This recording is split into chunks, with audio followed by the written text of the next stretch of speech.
No one intervened on.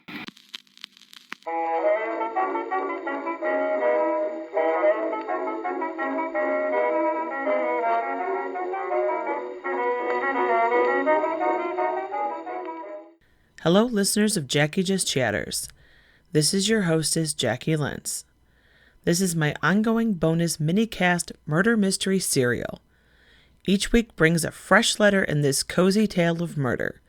If you have not listened before, you are going to want to find letter number 1 and begin there. I hope you enjoy.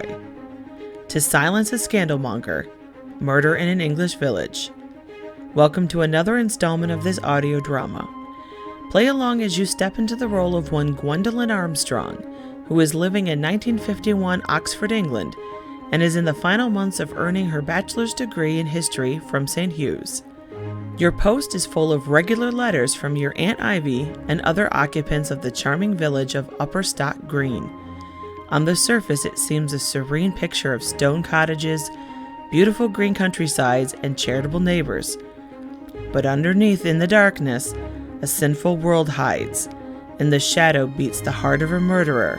By the time the last letter arrives, can you identify the killer?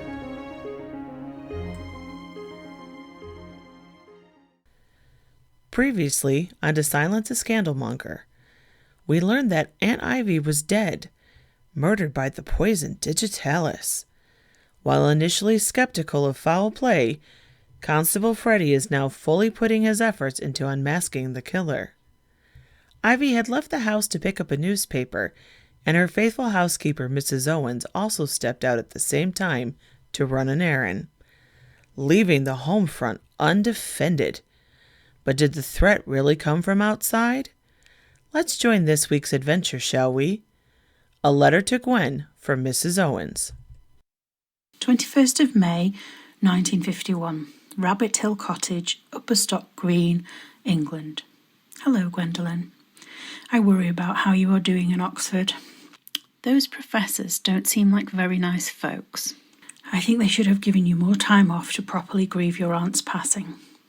But I will admit, I know nothing about how things are done in the hallowed halls of higher learning.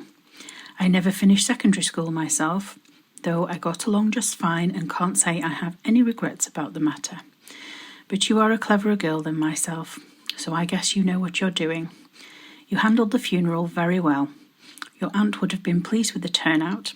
I was glad to pitch in and help with the refreshments after the service. You seemed plumb worn out. Thank you for keeping me on as the housekeeper. I will make sure the house is in the same tidy and good order that I did for your aunt whilst you were away. You can always count on Mrs. Owens. Speaking of dependable, Mr. Davies came by and made sure everything was settled in regards to the household accounts and such. He is such a gent. He told me to come and see him if I needed anything at all, and that I should tell you the same. He is not only a steady sort of fellow, but rather handsome as well. I may not be young any longer, but I've got eyes. The house is currently spick and span, not a bit of dust to be found. I've begun the spring clean. Rabbit Hill Cottage is ready for you at a moment's notice, in case you need a place to rest and get away from Oxford before those exams. The only difference between when I worked for your aunt and now for yourself is now I am locking doors. After what happened to your aunt, I must say I am fearful that someone might try and do the same to me. The constable came by and said that she was murdered right in her own home. To think of it, who could do such a thing? And why? I know your aunt was perhaps a little fond of other people's affairs, but to be killed for it is too shocking. We aren't safe in our own beds anymore. What is the world coming to? I am a little worried they might come for me as well.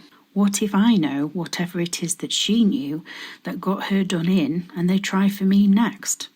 I won't sleep right until they're caught, that's for sure. So if you come for an unannounced visit, make sure you bring the key, as I am locking the doors now. Another reason I write is this murder business. Now, I have known you since you were a little slip of a thing, but I want to make it clear to you that I had nothing to do with your aunt's death. There are some vicious tongues wagging in the village at the moment. Rumours saying that perhaps I did her in. given that I was out of the house and it was only her who had the poison. But it just isn't so. You have to believe me, Gwenny. I would never hurt Ivy. I will tell you exactly what I can remember. I have maybe left out a few details in my statement to the constable, but he is a man, and who can fully trust a man?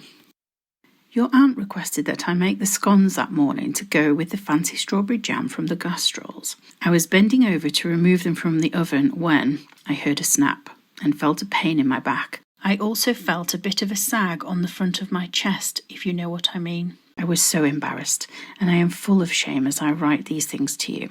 But at least you are a woman and can understand these things. My brassiere strap had broken. Now, perhaps if I was a small woman, like your aunt, I could have done without such an item of clothing, but I cannot go without that kind of support. After I left the scones out to cool, I grabbed my coat and handbag and headed over to Clark's Ladies' Goods to purchase a replacement. After that, I went over to the pub and got our usual order of sausages. I cannot say for certain how long I was out. My best guess is that it was close to 45 minutes or an hour. It was almost immediately after I returned that I saw your aunt on the floor in the dining room, and I called the doctor. It was 10 o'clock at that time. I hope this puts your mind at ease over any thoughts of my guilt. I couldn't live with you thinking that I killed your aunt, even as a passing idea. If there is anything else you need from me, you just ask. Your aunt was very proud of you. She bragged about how her niece was going to have a degree in history to anyone who was around. I wanted you to know that. Look after yourself. Sincerely, Mrs. Morgan Owens. Come back in a week for Gwen's next letter as we work closer to solving who silenced the Scandalmonger. Have any suspects, speculations, or insights? Head over to my Facebook author page and share your theories. You can find the link in the description. This podcast was written by Jacqui Lentz, narrated by Jacqui Lentz. Mrs. Owens, voiced by Louise Colley.